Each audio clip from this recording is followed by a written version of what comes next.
Hello friends, आपके अपने YouTube channel to शिक्षा क्लासेस में आपका एक बार फिर से स्वागत है। दोस्तों, जैसा कि पिछले एपिसोड में आप लोगों ने बाल मनोविज्ञान के अंतर्गत बाल विकास को प्रभावित करने वाले कारकों के बारे में अध्ययन किया था। आज उसी क्रम को हम आगे बढ़ाते हुए बाल विकास की अवस्थाओं के बारे में चर्चा करेंगे और जानेंगे।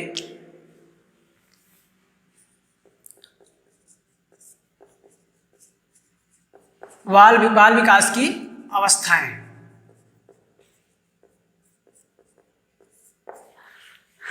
पिछले एपिसोड में दोस्तों हमने इसमें कुल मिला के 5 अवस्थाओं के बारे में जिक्र किया था, केवल जिक्र किया था। आज उसके बारे में जानेंगे। तो देख लेते हैं उसमें से पहली अवस्था क्या थी। तो पहली अवस्था थी भ्रूणावस्था। वैसे ये गर्भावस्था के अंतर्गत आती है।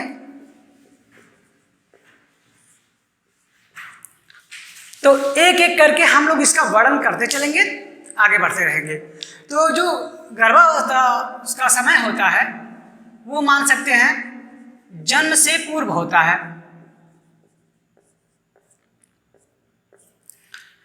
तो जन्म से पूर्व जो होता है, यानी तो कुछ कुल मिला जुला के ऐसा कह सकते हैं कि जैसे ही बाल शिशु गर्भ में जाता है, सृजन होता है, वहीं से मानव जीवन का विकास शुरू हो जाता है। तो इसको अच्छे से समझने के लिए हम इस तरह से कर सकते हैं कि अगर ये पूरा गर्भावस्था मान लिया जाए, जिसका जो समय होता है वो कुल होता है 9 माह या 280 दिन।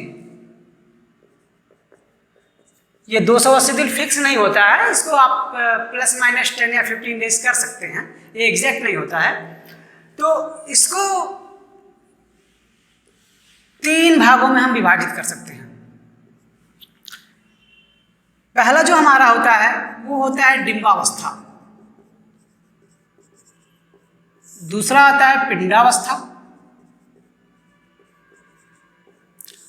और जो हमारा तीसरा आता है वो आता है भ्रूणावस्था।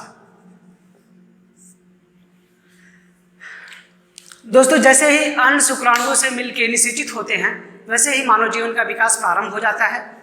तो जो उस समय उस प्रक्रिया के पश्चात गर्भाधान की प्रक्रिया से लेके ये कह सकते हैं कि गर्भाधान की प्रक्रिया से 2 सप्ताह तक ये डिंबावस्था होती है। इसमें कुल मिला जुला के केवल बच्चे का सृजन होता है। ये हो जाता है कि हाँ, बच्चा गर्भ में आ गया है। फिर आता है पिंडावस्था। पिंडावस्था तीसरे सप्ताह से प्रारंभ हो जाता है और लगभग 2 माह तक चलता है। ये बहुत ही महत्वपूर्ण अवस्था होती है।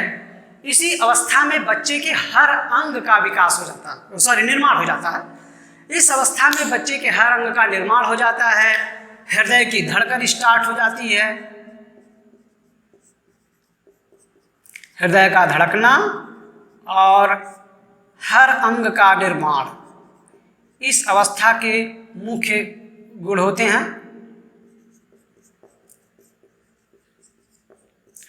जो हर अंग का निर्माण होता है, जैसा कि हमने पिछले वीडियो में आपको बताया था, वो सिर से धड़ की तरफ होता है। यानी सबसे पहले सिर का निर्माण होगा, उसके बाद धड़, फिर अंत में पैर, यानी सिर से पैर। यानी ये प्रक्रिया सिर, धड़ और पैर होते हुए चलती है। अक्सर इस पे प्रश्न भी पूछे जाते हैं कि गर्भावस्था की कौन सी अवस्था है जिसमें हृदय का धड़कना शुरुआत हो जाता है। तो आप यहाँ से भी समझ सकते हैं। फिर आता है भ्रूणावस्था। ये जो अवस्था होती है, ये 3 माह से 9 माह तक मानी जाती है। इस अवस्था में बच्चे का जो भी सृजन हो चुका है, जो भी अंग आ चुके हैं, उनका केवल विकास होता है। इसमें नए अंगों का निर्माण नहीं होता। तो इसमें नए अंगों का निर्माण नहीं होता है। पिंडावस्था में जो अंग बने हैं उन्हीं का केवल विकास होता है।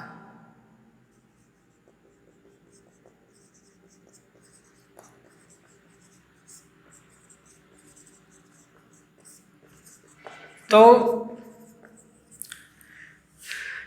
अब आप इस स्ट्रक्चर से आसानी से समझ सकते हैं कि जो हमारी गर्भावस्था होती है उसका जो समय होता है वो 9 माह या 280 दिन, कुल मिला जुला के अगर देखा जाए तो ये प्लस माइनस 10 डेज जिसमें लेके चलते हैं। ये 3 चरणों में पूरी होती है। पहला चरण होता है डिंबावस्था का, यानी जब सृजन शुरू हो जाती है तो उस 2 सप्ताह तक डिंब के रूप में वो निर्माण होता है। उसके बाद पिंडावस्था आती है तीसरे सप्ताह में। यही महत्वपूर्ण अवस्था होती है जिसमें बच्चे का समझ लीजिए वो पूरी आकृति पा जाता है, यानी हर अंग बन जाएगा उसका। तो सबसे पहले सिर का निर्माण, फिर धड़ का निर्माण, फिर पैर का निर्माण मस्तकाधोमुखी प्रक्रिया के अंतर्गत, और हृदय का धड़कना भी इसी माह से स्टार्ट हो जाता है, इसी अवस्था में स्टार्ट हो जाता है। अब भ्रूणावस्था तक पहुँचते पहुँचते ये अंग, ये बिल्कुल शिशु का शेप आ जाता है, वो आकार ले लेता है। भ्रूणावस्था में केवल उसके अंगों का विकास होता है और 9 माह पश्चात जब शिशु का जन्म होता है तो उसकी अगली अवस्था प्रारंभ हो जाती है। तो अब इसे हम मिटा देते हैं, मिटा के आगे हम अगले अवस्था के बारे में चर्चा करते हैं।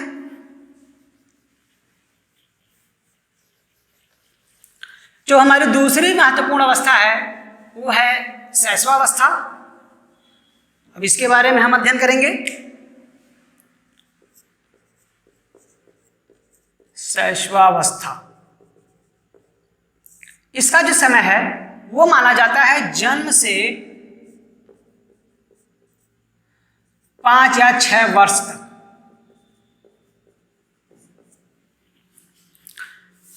यानी भ्रूणावस्था के पश्चात जब शिशु का जन्म हो जाता है तब वो शैशवावस्था में प्रवेश कर जाता है। इसका जो समय है वो ही मान लिया गया है कि जन्म से लेके 5 या 6 वर्षों तक शैशवावस्था में बालक रहेगा।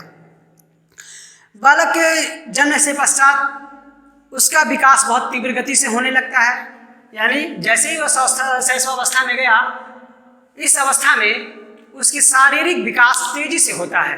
तो लगभग 3 वर्ष तक उसका विकास बहुत तीव्र गति से होगा। अब चौथे और 5वें या 6वें वर्ष तक आते आते उसका विकास की प्रक्रिया जो है थोड़ी सी धीमी हो जाती है।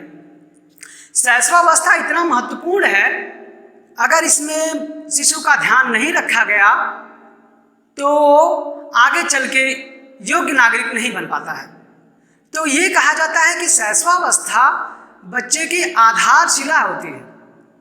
इसी काल में अगर बच्चे का सही से निर्देशन या उसके अंदर नैतिक गुणों का विकास कर दिया जाए तो आगे चल के उसके भटकना नहीं पड़ता। तो शैशवावस्था को विभिन्न मनोवैज्ञानिकों ने अलग अलग तरीके से अपने व्याख्या दी है, अपने परिभाषाएं दी हैं। तो कुछ वैज्ञानिकों का नाम हम यहाँ जानते हैं और उन्होंने क्या कहा है शैशवावस्था के बारे में ये भी जानेंगे।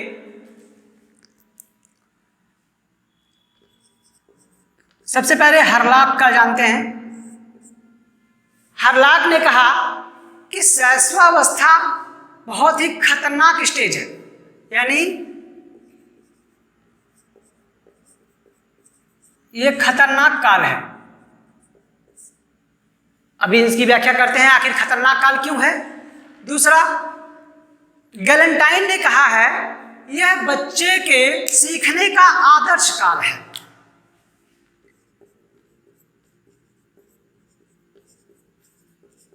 गैलेंटाइन ने कहा कि सीखने का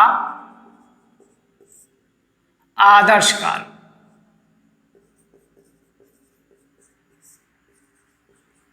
वहीं फ्रायड ने कहा कि बालक 4 या 5 वर्ष में वह बन जाता है जो उसे भविष्य में बनना होता है।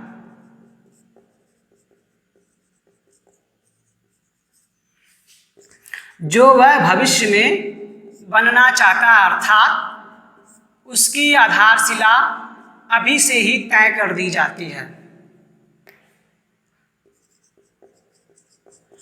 तो आइए इसके एक एक व्याख्या पे पर इसके कथनों पे विचार करते हैं। हरलाक ने खतरनाक काल क्यों कहा या इसको अपीली काल भी कहा है।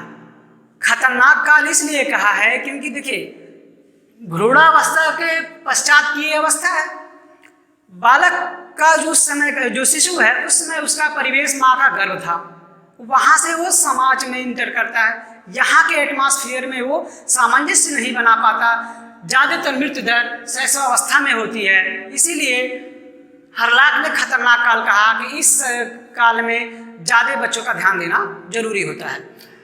गैलेंटाइन ने कहा सीखने का आदर्श काल, तो सीखने के आदर्श काल से मतलब यही हो गया कि हम बच्चे के अंदर में जैसे गुण डाल देंगे वही गुण आगे चल के विकसित होंगे और वही उनका आधार बनेगा। जैसे एक मकान की नींव होती है, नींव बनाने में जैसा आप जैसी क्वालिटी का यूज करेंगे आगे चल के हमारे मकान उतनी ही डिपेंडेंसी पर डिपेंड करेगा, यानी कितना टिकाऊ बनेगा वो आपकी आधारशिला तय करती है।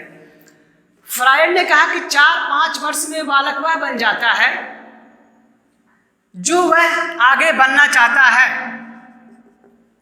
भविष्य में जो वह बनना चाहता है वह 4-5 साल में ही बन जाता है। इसका मतलब कुल मिला जुला के फिर से यही आया कि हम जो नींव उसकी रख देंगे वही इसी नींव पे वो बढ़ता चला जाएगा। तो कुल मिला के हम ये कह सकते हैं यह काल निर्माण काल है, यह काल बच्चों का निर्माण काल है। ठीक है, अब आते हैं कि शैशवावस्था की कौन कौन सी विशेषताएं हैं, उसमें क्या क्या होता है, शैशवावस्था के में शिशु को कैसी शिक्षा देनी चाहिए। तो आते हैं शैशवावस्था की विशेषताएं।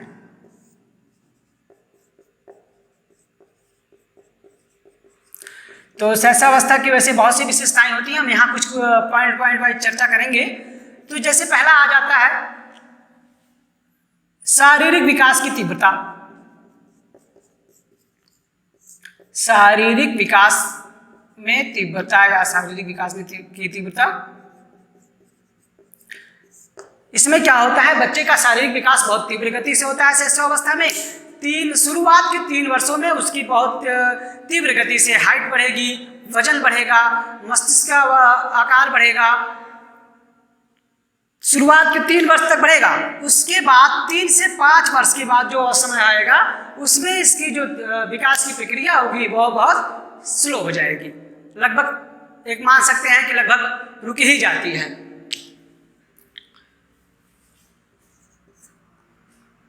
फिर आता है मानसिक विकास में तीव्रता।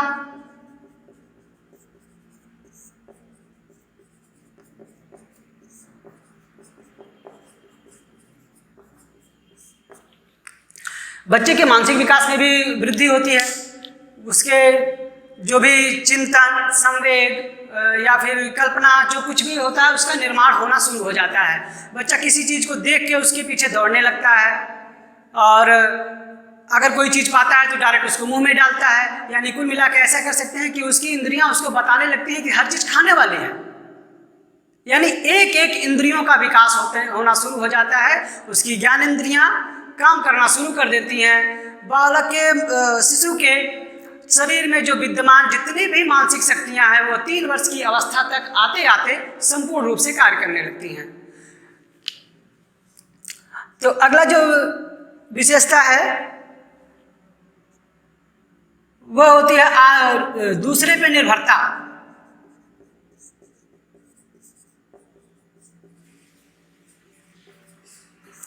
यानी जो शिशु है वो दूसरों पे निर्भर रहता है, मुख्यतः अपने माँ बाप पे, अपने परिवार के लोगों पे, और सबसे ज्यादा तो अपने माँ पर निर्भर रहता है। माँ पे निर्भर जो भी चीज होती है, रोता है तो हमेशा माँ के नाम को ही पुकारता है। तो ये सीखने की दूसरों की भी निर्भरता हो गई। और अगला जो क्रम आता है, अगली जो विशेषता आती है उसमें आ जाती है सीखने की गति में तीव्रता। सीखने की गति में तीव्रता, इस काल में बच्चा बहुत तीव्र गति से सीखता है।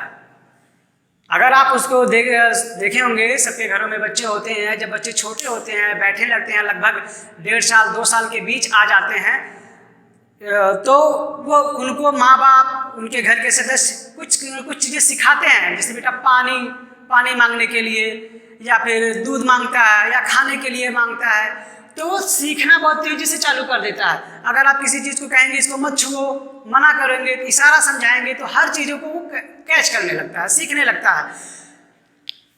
फिर अगला जो विशेषता आता है वो आता है जिज्ञासु प्रवृत्ति।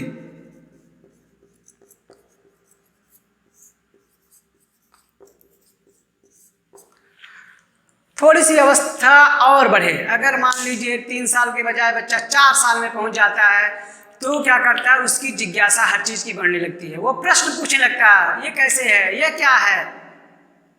तो कभी कभी बच्चे इतना इरिटेट भी कर देते हैं गार्जियन को कि अगर वो गार्जियन कोई काम कर रहे हैं तो बच्चा आ जाता है, पापा ये कैसे है, तो ये क्यों है, ये क्या है। तो यानी उनकी जिज्ञासा बहुत बढ़ जाती है, वो जिज्ञासु प्रवृत्ति के हो जाते हैं, वो हर चीज के संपर्क में जाके उसको जानना चाहते हैं। इसका एग्जाम्पल आप देख सकते हैं, खिलौना। अगर आप बच्चे को खिलौना दे दें तो थोड़ी देर खेलेगा, उसके बाद उसको खोल देगा। वो ये जानना चाहता है कि आखिर ये क्या है, ये क्यों है, ये कैसे कर रहा है। ठीक है। तो अगला आता है नैतिकता का अभाव।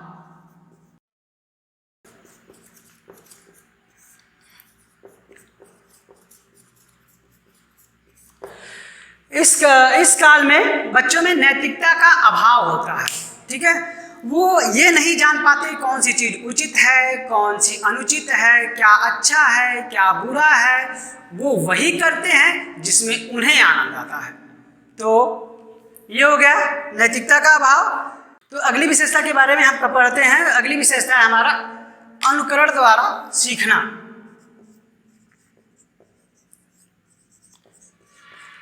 अनुकरण द्वारा सीखना। देखिए, इस अवस्था का जो शिशु होता है उसमें अनुकरण करने की क्षमता बहुत ज़्यादा होती है। वह हर चीज़ों को देख के सीखता है, नकल करके। तो इस अवस्था में तक लगभग 5 या 6 वर्ष तक पहुँचते पहुँचते जो बच्चा होता है वो स्कूल जाना स्टार्ट कर देता है। तो स्कूल जाता है तो वहाँ पे वो अपने स्कूल के बच्चों के साथ, जो उनके क्लास सहपाठी हैं, उनसे से उनका अनुकरण करके सीखता है, अपने अध्यापकों का अनुकरण करके सीखता है, घर से ही वो अपने माँ बाप का अनुकरण करके सीखता है। अब बच्चों के साथ घुल मिल गया तो हो सकता है कुछ बच्चों की ऐसी एक्टिविटी है जो उनको अच्छी लगती है। हो सकता है ऐसा है कि उनके माँ बाप कुछ कोई वर्क कर रहे हैं, कोई कार्य कर रहे हैं, तो वो भी नकल करके करने की कोशिश करता है। साथ ही साथ अगर उसका आसपास का परिवेश अच्छा नहीं है, जैसा लोग कर रहे हैं, वो उसका असर उस पर बहुत गंभीर रूप से पड़ेगा। बच्चा वही अनुकरण करने की, सीखने की कोशिश करेगा और आगे चल के यह समाज के लिए भी नुकसानदेह होगा। अगर किसी भी सोसाइटी में ऐसे लोग हैं जो अपने गलत कार्यों से लोगों को प्रभावित कर रहे हैं, तो हो सकता है बच्चा उसका अनुकरण करने लगे। तो ये तो पूरी की पूरी जिम्मेदारी परिवार की होती है, उनके माँ बाप की होती है कि उनको ऐसे माहौल से दूर रखें ताकि बच्चा निरंतर प्रगति कर सके और एक योग्य नागरिक बन सके। तो शैशवावस्था की विशेषताओं के बारे में हम लोगों ने चर्चा कर लिया। अब आगे जानते हैं कि शैशवावस्था में शिक्षा का स्वरूप कैसा होना चाहिए, किस माध्यम से हम बच्चों को शिक्षा दें, कैसी शिक्षा दें कि उनका संपूर्ण विकास हो सके। तो शैशवावस्था में शिक्षा का स्वरूप,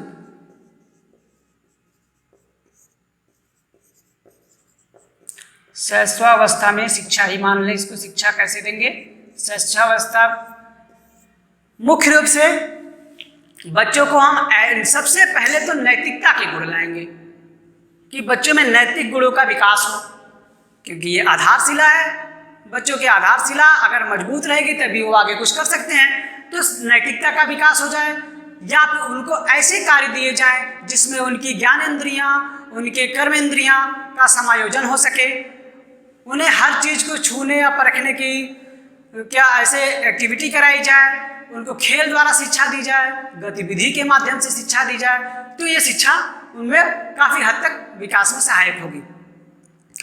अब देखते हैं कि शैशवावस्था में शिक्षा के बाद बच्चों के भाषा के रूप में थोड़ा सा डिस्कस कर लेते हैं कि शैशवावस्था में बच्चों की भाषा कैसी होती है।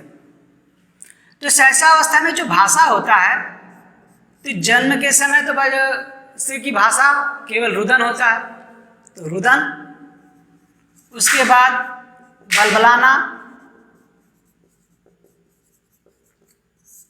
फिर किसी चीजों की को इंगित करना,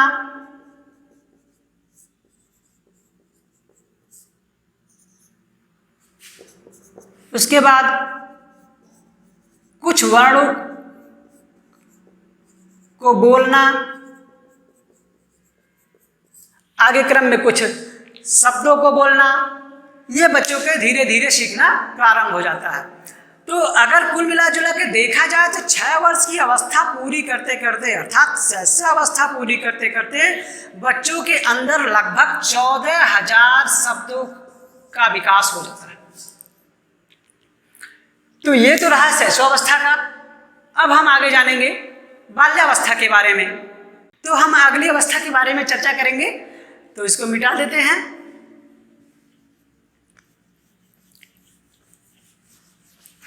जो हमारी अगली अवस्था, तीसरी अवस्था, वो है बाल्यावस्था। अब जानेंगे कि बाल्यावस्था की क्या विशेषताएं हैं, उसमें शिक्षा का स्वरूप कैसा होना चाहिए। तो देखते हैं आगे।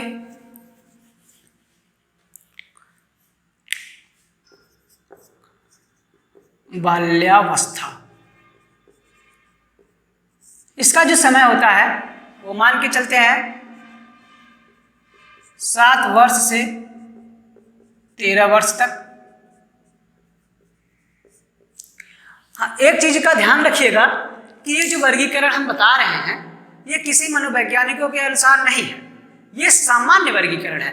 वैसे जितने भी मनोवैज्ञानिक हुए हैं उन्होंने अपने अपने अनुसार इसका वर्गीकरण किया है। तो ये सामान्य वर्गीकरण है जिसको सब लोग मानते हैं। तो उसी पे हम लोग आगे बाल्यावस्था के बारे में चर्चा कर रहे हैं। तो बाल्यावस्था यानी शैशवावस्था के पूर्ण होने के पश्चात बाल्यावस्था का प्रारंभ होता है, जिसका समय 7 वर्ष से 13 वर्ष तक माना जाता है। देखिए, बाल्यावस्था में भी शैशवावस्था की तरह शुरुआत के 3 वर्षों में विकास तेजी से होता है। उसके बाद विकास की प्रक्रिया लगभग बहुत धीमी हो जाती है। इस अवस्था में बच्चे का जो शारीरिक विकास होता है, जो उसकी हाइट होती है, वो लगभग 5 से 7 सेंटीमीटर पर ईयर बढ़ती है।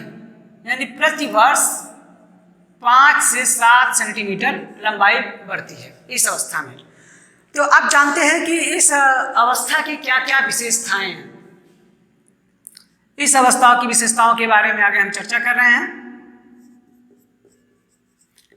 बाल्यावस्था की विशेषताएं।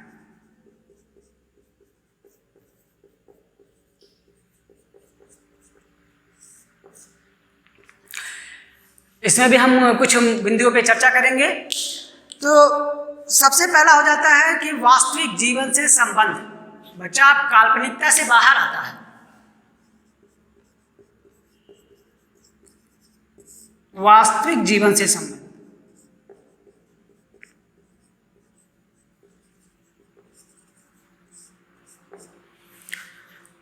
जैसे शैशवावस्था में था, बच्चा किसी चीज के बारे में केवल कल्पना करता था। अब यहाँ वो उससे दूर होके कल्पना जगत को छोड़ के भौतिक जगत में आता है। उन चीजों को प्रत्यक्ष रूप से दर्शन करना चाहता है, छूना चाहता है, उसको समझना चाहता है। तो कुल मिला के ये कह सकते हैं कि वास्तविकता से उसका पाला पड़ता है। अब आता है सामूहिकता की प्रवृत्ति। सामूहिकता की प्रवृत्ति। बाल्यावस्था में बालक अपने आयु वर्ग के बच्चों के साथ अपना ग्रुप बना लेता है। उन बच्चों के साथ खेलना, उठना, बैठना, यानी अब उसका सारी जो दिनचर्या होती है वो अपने सेट कर लेता है कि हमको किस टाइम क्या करना है, किस बच्चे के साथ कहाँ जाना है। वह और इतना ही नहीं, अपने ग्रुप में को वो अपने परिवार के सदस्यों से भी छुपाता है, वो उनको बताना नहीं चाहता। और अगला जो विशेषता आता है वो आता है नैतिकता का विकास।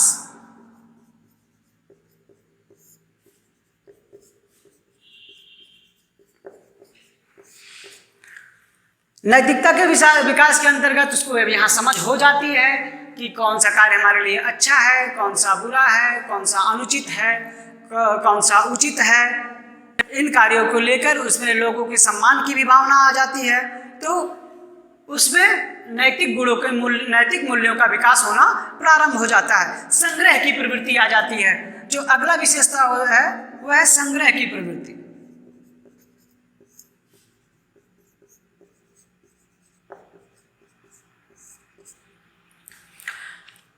इस अवस्था के बालकों में संग्रह की प्रवृत्ति बहुत देखी गई है। आप लोगों के घर में भी बच्चे होंगे, आप जरा देखिएगा तो किसी न किसी चीज़ों का वो कलेक्शन करते रहते हैं। जैसे अगर वो टैटू वाला कार्ड मिलता है उसको रख लेते हैं, कुछ बच्चे गोलियां छुपा के रखते हैं और कुछ कंकड़ रखते हैं, बॉल को रखते हैं, तो उनके संग्रह करने की आदत बन जाती है, तो संग्रह की प्रवृत्ति भी आ जाती है। वैसे तो ये तो बहुत अच्छा गुण माना जा सकता है, क्योंकि अगर संग्रह की प्रवृत्ति अच्छी बनी रही तो ये आगे और भी काम आ सकती है। इसी में आता है रुचियों में परिवर्तन।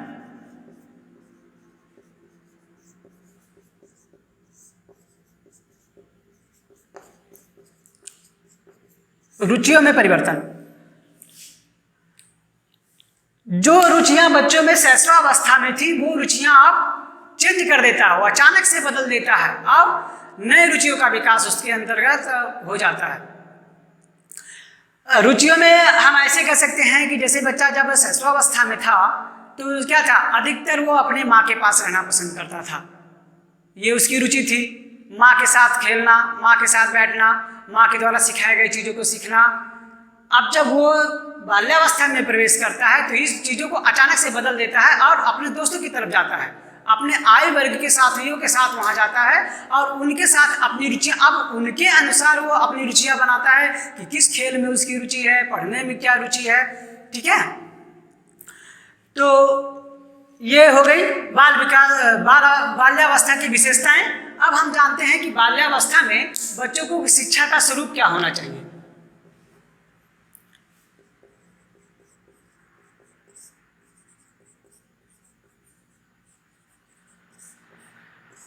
बाल्यावस्था में शिक्षा का जो स्वरूप होना चाहिए, उनको करके सीखने की प्रवृत्ति हो, ऐसे कार्य दिए जाएं जिसमें वो करके सीखें।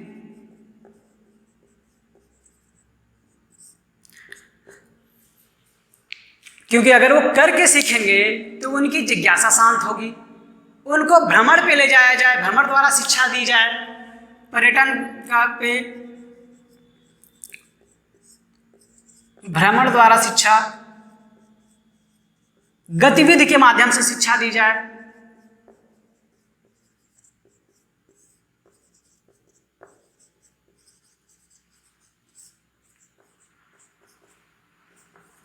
साथ ही साथ उनके नैतिक गुणों के विकास के अवसर दिए जाएं।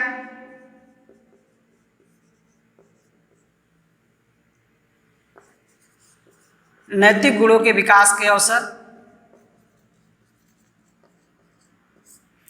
उन्हें अधिक से अधिक लोगों के संपर्क में लाया जाए जिससे उनकी सामाजिकता बढ़े, सामाजिकता का भी विकास हो।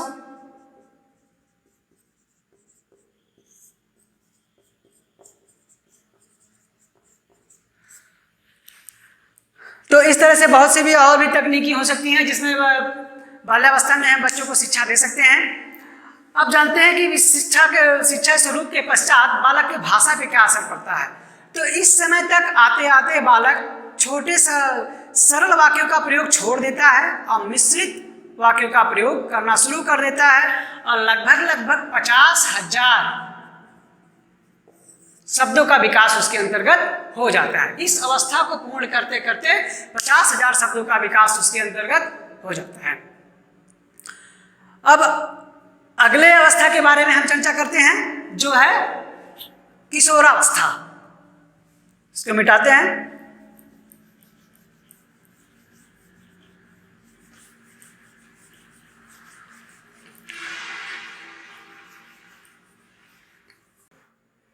तो जो हमारी अगली अवस्था है किशोरावस्था, अब हम उसके बारे में थोड़ी सी चर्चा करते हैं।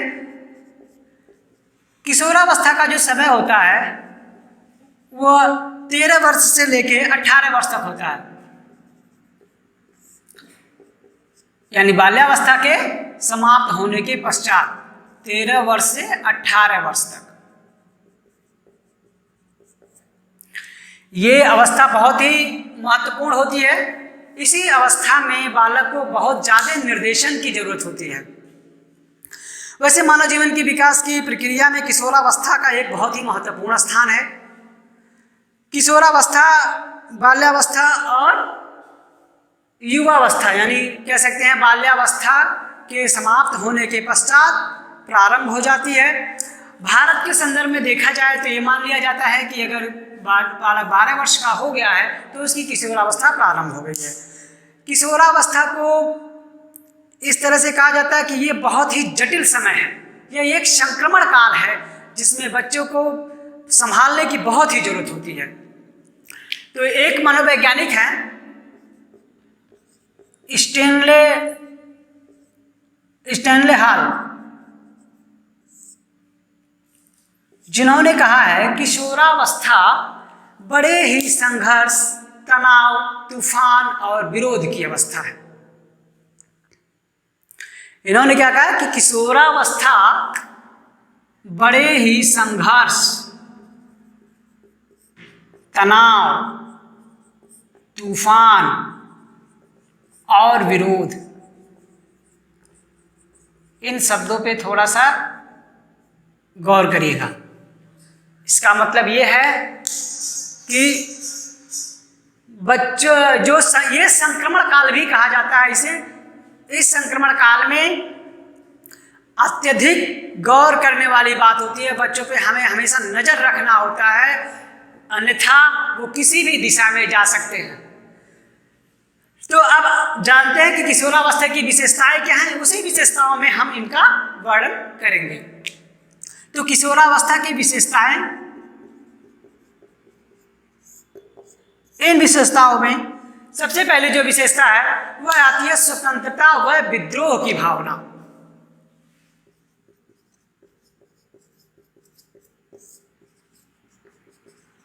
स्वतंत्रता और विद्रोह,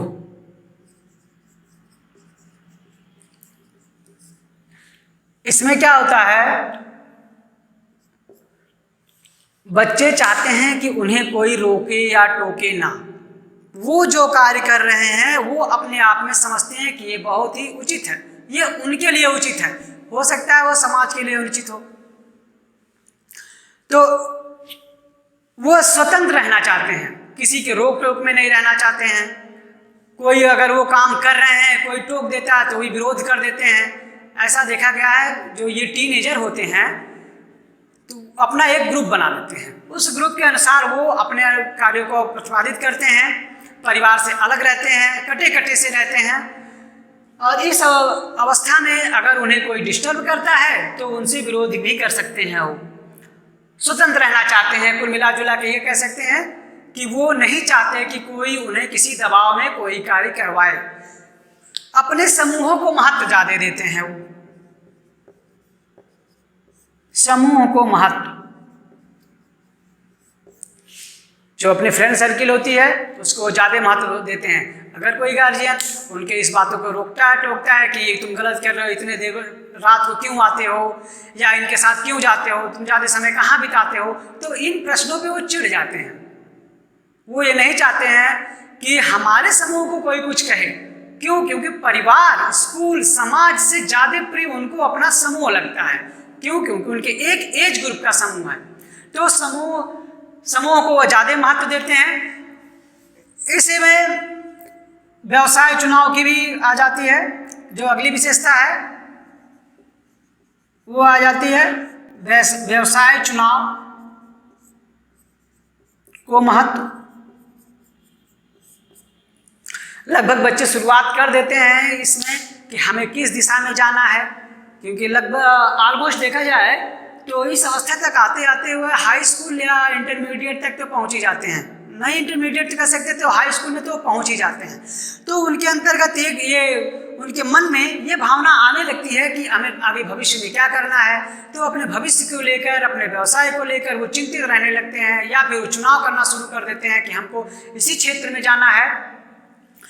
तो ये भी एक महत्वपूर्ण विशेषता है। जो हमारी अगली विशेषता है वह है समाज सेवा की भावना आ जाती है उनके अंदर।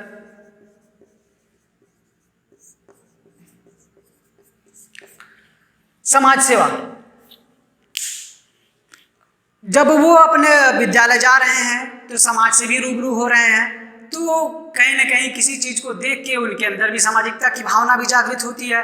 कोई घटना हो जाए या समाचारों से देखें तो उनका भी हृदय द्रवित होता है, कुछ अच्छे कार्यों से वो प्रभावित होते हैं, बुरे कार्यों के प्रति वो उनका विरोध करने की भी क्षमता उनके अंदर आ जाती है। तो वो कहते हैं कि समाज सेवा में भी कुछ बच्चे जाने के इच्छुक हो जाते हैं और उनके अंदर अगली जो विशेषता आती है वो काम शक्ति की प्रवृत्ति आ जाती है।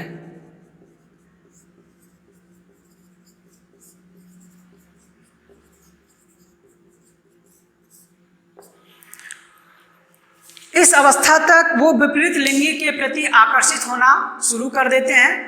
जो उनकी कामेंद्रियां होती हैं वो काफ़ी जागृत हो जाती हैं।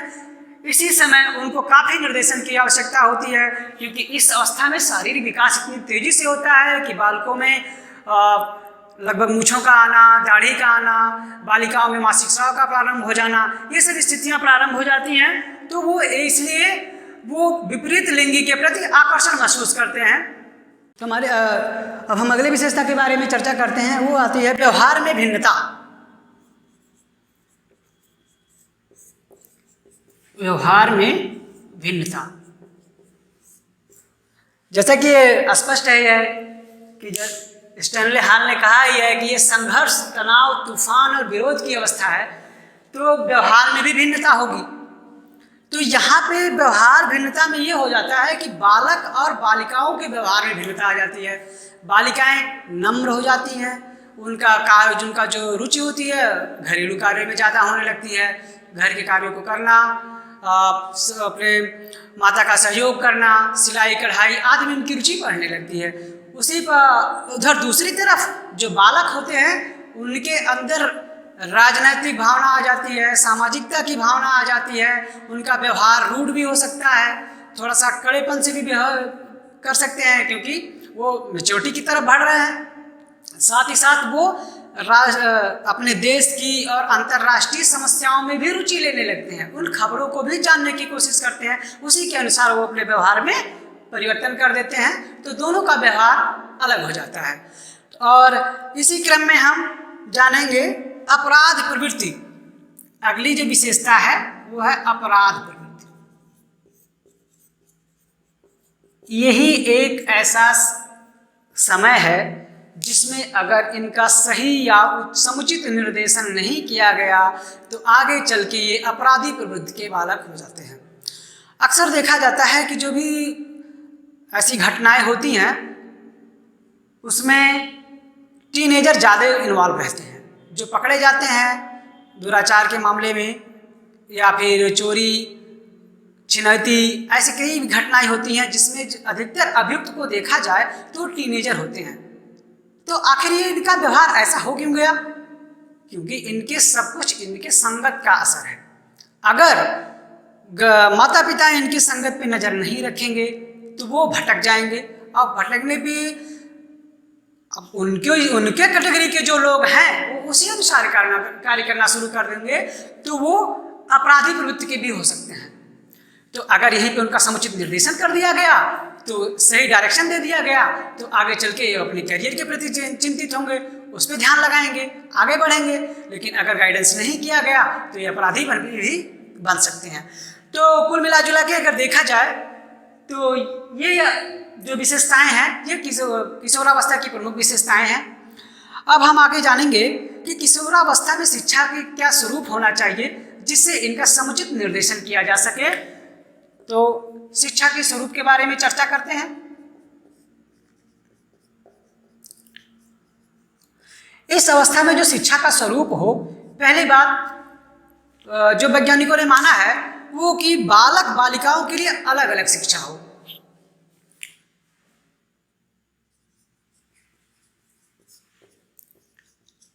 अलग अलग शिक्षण की व्यवस्था हो। अब देखिए यहाँ अलग अलग से मतलब ये नहीं है कि कोई एजुकेशन ना हो। यहाँ अलग अलग से मतलब ये है कि अगर बालकों और बालिकाओं की रुचियाँ एक जैसी हैं पढ़ने में, तो उनकी शिक्षा शिक्षा हो सकती है। लेकिन कुछ शिक्षाएं ऐसी भी हों जो बालक को बालिकाओं से पृथक करें। हालांकि ये कहा नहीं जा सकता आप भेदभाव नहीं कर सकते, लेकिन शिक्षा में ये कहा जाएगा कि कुछ कोर्स ऐसे बनाए हों जिसमें जो बालिकाओं के लिए विशेषकर लाभप्रद हों, कुछ कोर्सेज ऐसे हों जो बालकों के लिए विशेषकर लाभप्रद हों। हम यहाँ पे डिस्क्रिमिनेशन की बात नहीं करते हैं। अगला आता है किशोरों की बातों को महत्व दिया जाए, यानी ऐसा कोर्स लाया जाए जिसमें किशोर के बातों को महत्व दिया जाए। तो ये नहीं कह सकते कि अगर मान लीजिए किसी बच्चा किसी टॉपिक पे चर्चा ही करता है तो क्या होता है, कुछ लोग उसको डांट के बैठा देते हैं, बैठ जाओ। हो सकता है आप उसकी जिज्ञासा को जानें, उसको जानकर उसको शांत करने की कोशिश करें, उसकी जिज्ञासा प्रवृत्ति को और लालायित करें कि वो आगे सीख सके। तो उनकी बातों को भी महत्व दिया जाए और समुचित निर्देशन किया जाए, चाहे वो रोजगार के प्रति हो, चाहे उनके ये कह सकते हैं कि निर्देशन दिया जाए, तो चाहे उनके रोजगार के प्रति हो या उनके सामाजिक व्यवहार के प्रति हो या उनके कार्यों के प्रति हो, उनको एक समुचित निर्देशन की जरूरत है। एक काउंसलर होना चाहिए जो उनकी काउंसलिंग कर सके और बता सके कि बेटा तुम्हारी रुचि इसमें है तो इस तरफ फोकस करो, उनको भटकने ना दे। साथ ही साथ उन्हें यौन शिक्षा भी दी जाए। यौन शिक्षा भी कोर्स में होनी चाहिए,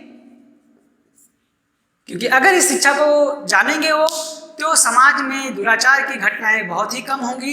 इस पे लोगों को खुल के बात करनी चाहिए, उन्हें यौन शिक्षा दिया जाना चाहिए। साथ ही साथ व्यवसायिक शिक्षा का भी प्रबंध हो। व्यवसायिक शिक्षा का प्रबंध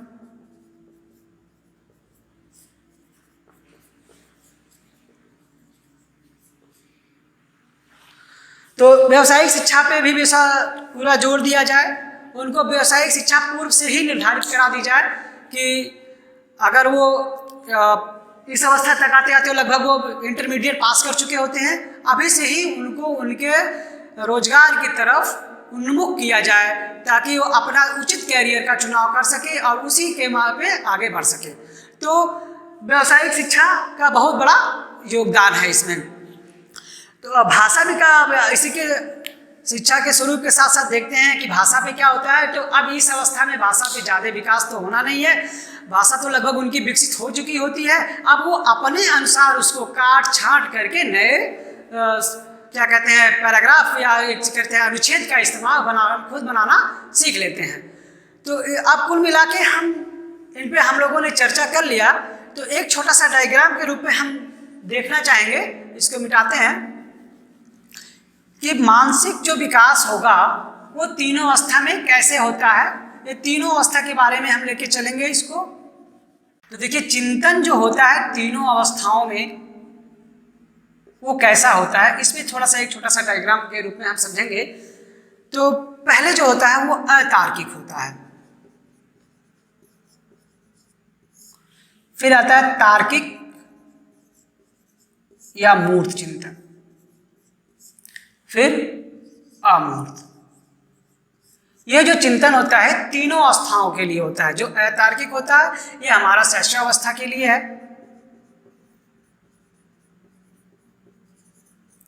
जो तार्किक चिंतन होता है वो बाल्यावस्था में होता है, और किशोरावस्था तक जाते आते हम अमूर्त चिंतन पे भी चिंतन शुरू कर देते हैं। यह है किशोरावस्था। तो शैशवावस्था में बालक कुछ भी बोल देता है बिना तर्क के, वो सोचता समझता नहीं है, जो भी बात उसको अच्छी लगी वही कहेगा वो, चाहे वो भले अच्छी हो बुरी हो कुछ भी हो। लेकिन जैसे ही वो बाल्यावस्था में प्रवेश करता है उन चीजों को तर्क करना शुरू कर देता है। ये क्या है, ये क्यों है, ये कैसे है। तो अगर देखा जाए एक पेन का उदाहरण दिया जाए तो आप शैशवावस्था में बच्चों को कह देंगे कि ये बेटा ये पेन है, लेकिन जब वो बाल्यावस्था तक आएगा ना तो उसको हाथ में लेगा, मूर्त चीजों को खोलेगा, उसको देखेगा क्या चीजें हैं इसमें, कैसे ये कार्य कर रहा है। अब इस अवस्था को पार करने के पश्चात जब वो किशोरावस्था में प्रवेश करता है तो अमूर्त चिंतन, यानी अब उन चीज़ों को वो फिजिकली नहीं देख रहा, उसके बारे में उसके गुण क्या है, उसकी किस संदर्भ में कही जा रही है, उन चीज़ों को समझ रहा है। यानी मूर्त से अमूर्त की तरफ जो विकास हो रहा है वही बालक अवस्था वाइज वहाँ तक पहुँच रहा है। तो दोस्तों ये हमारे बाल विकास की अवस्थाओं पे चर्चा रही। तो हम अगले वीडियो में अगले टॉपिक पे चर्चा करेंगे। तब तक के लिए आप हमारे चैनल को सब्सक्राइब कर लें। अगर आपको इसमें कुछ सुझाव देना है तो हमारे कमेंट बॉक्स में ज़रूर दें, ताकि हमें और उसको और अच्छे से इम्प्रूव करने का मौका मिल सके, ताकि हम चीज़ों को आपके सामने बेहतर ढंग से प्रस्तुत करने के लिए सक्षम हो सकें। तब तक के लिए धन्यवाद।